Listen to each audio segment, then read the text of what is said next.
Dennis, trust you well. I'm back again. Please could tell me I'm on the right path, personal spiritually. Could you advise me which areas should I focus on?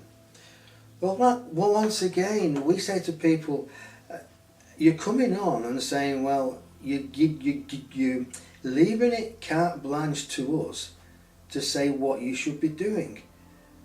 And we're not going to answer that. We're going to say to people, what do you feel you should be doing? It's like saying you can't keep...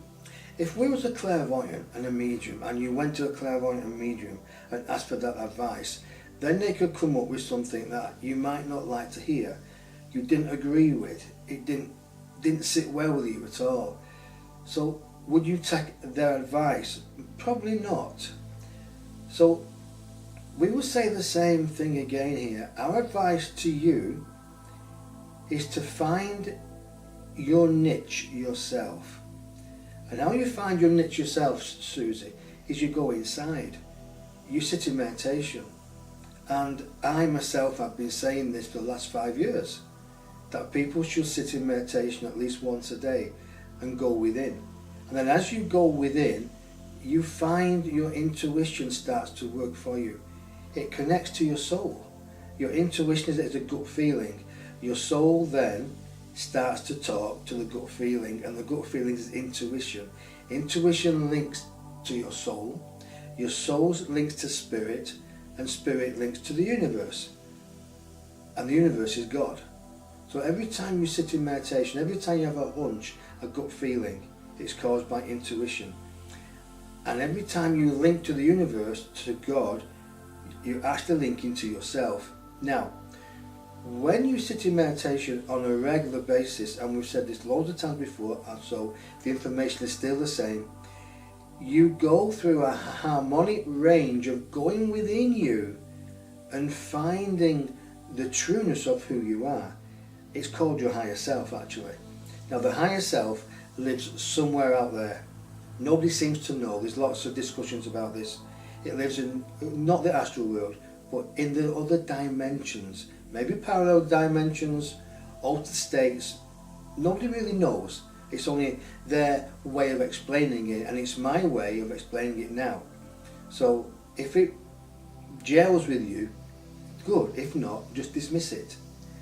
And dismiss everything else that doesn't gel with you.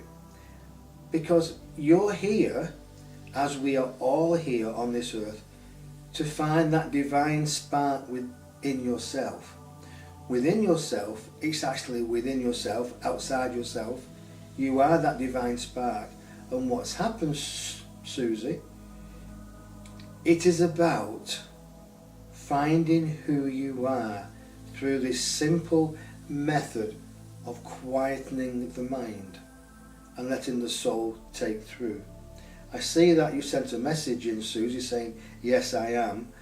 Could you explain what that means, please? Yes, I am. Do you sit in meditation? That's fine if you do.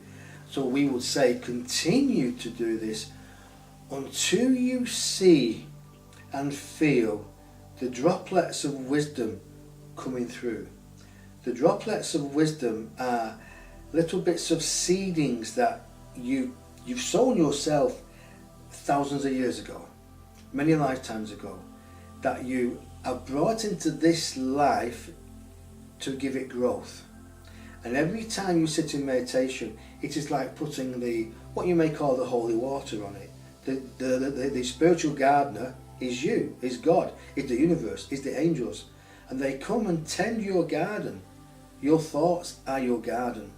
So they come and tend your thoughts and cut away the weeds of the negative thoughts that don't serve your highest good anymore. And they cut them down, or they say you can't have that. So they help you to pluck the weeds out, to de-weed your thought pattern.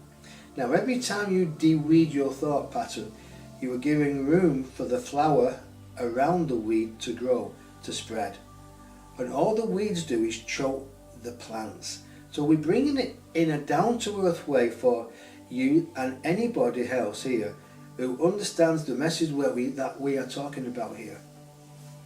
Your garden is your mind. Yes, it's your mind. Now, to cultivate the mind, you have to, in a way, be careful what you sow in your seeds, in your garden. And there's lots of people out there saying your thoughts are living things, and we've been saying this for the last 15 years, 20 years actually. When I first started in the spiritual church in Great Britain, you had to go around and give messages, and people say, you're talking a load of rubbish. And then you get all the big people, all the people who are bringing out books now of positive thinking and change your thoughts, change your life. And the council have been saying this for donkey's years, but it's still the same, it never changes. The truth never changes, it doesn't change its colour, it's always the truth. And the truth is, beloved, to all of you, not just Susie we're talking to all people who can hear this message, go within.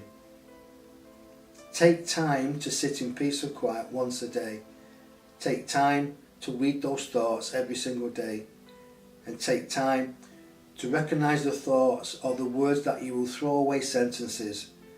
Don't have words that you can throw away. If you don't want to say anything that's nice or constructive or positive, keep your mouth shut. Be careful what you say, because it will have an effect not only you, beloveds, but all people.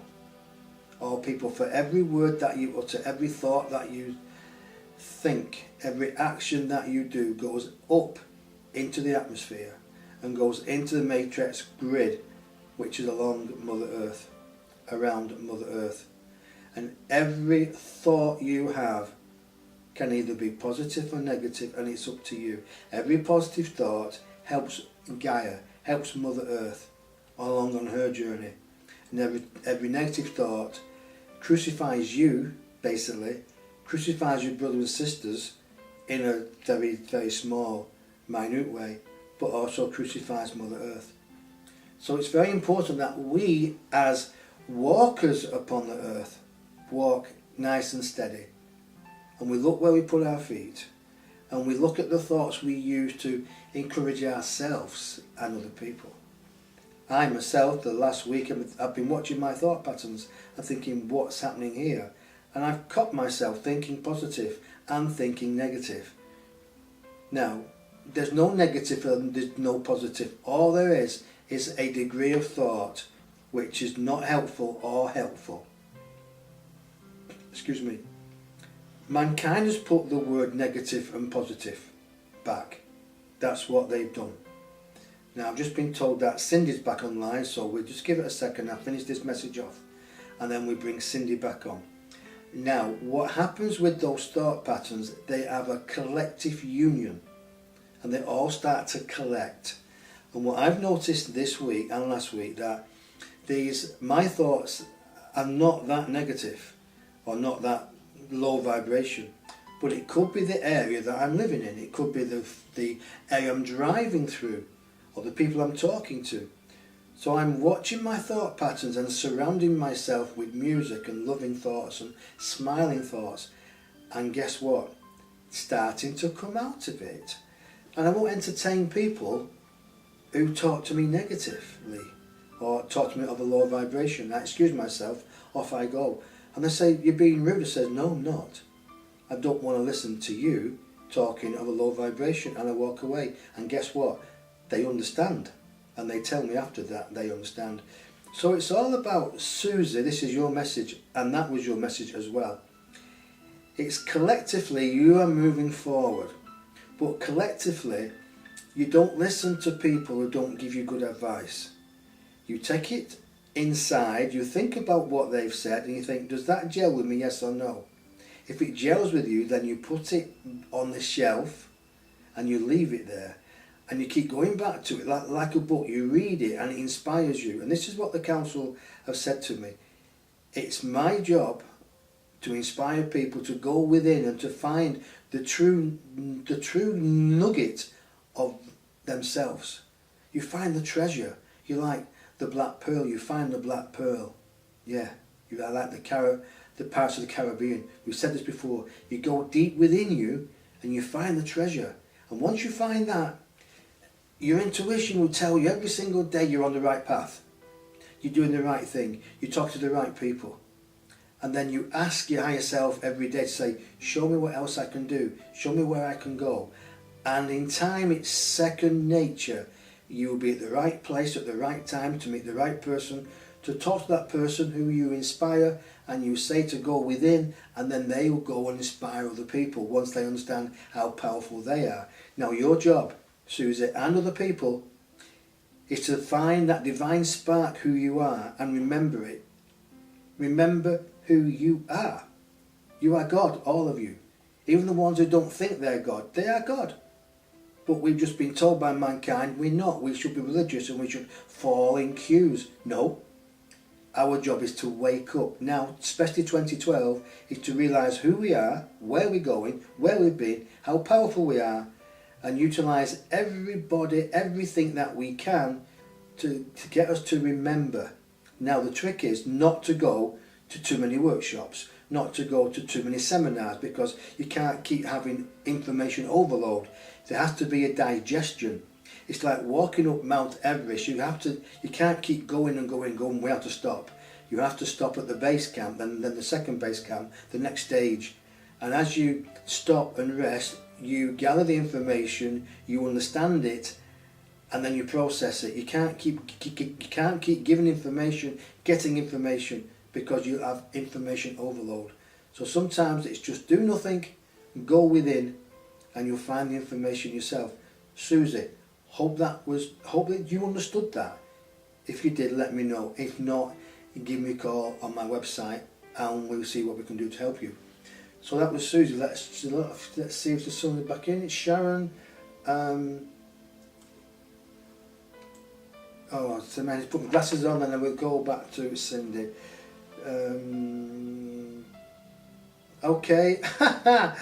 Somebody's giving me a hard time. Sharon in New York is saying you are seriously giving people a message they could read out of any law of attraction book or find anywhere on the internet. I'm a nutter. Well, that's what Sharon says. Well, God bless you, Sharon. You are welcome to your own views. Don't worry about that. And God bless you for coming in and taking the time to obviously write that message. Thank you very much, Sharon, and we hope you have a great day. And we're going to go back to Cindy in New York because my engineer tells me she's back. Hi, this is Cindy. Hello, Cindy. That's nice and clear now. Well, it was.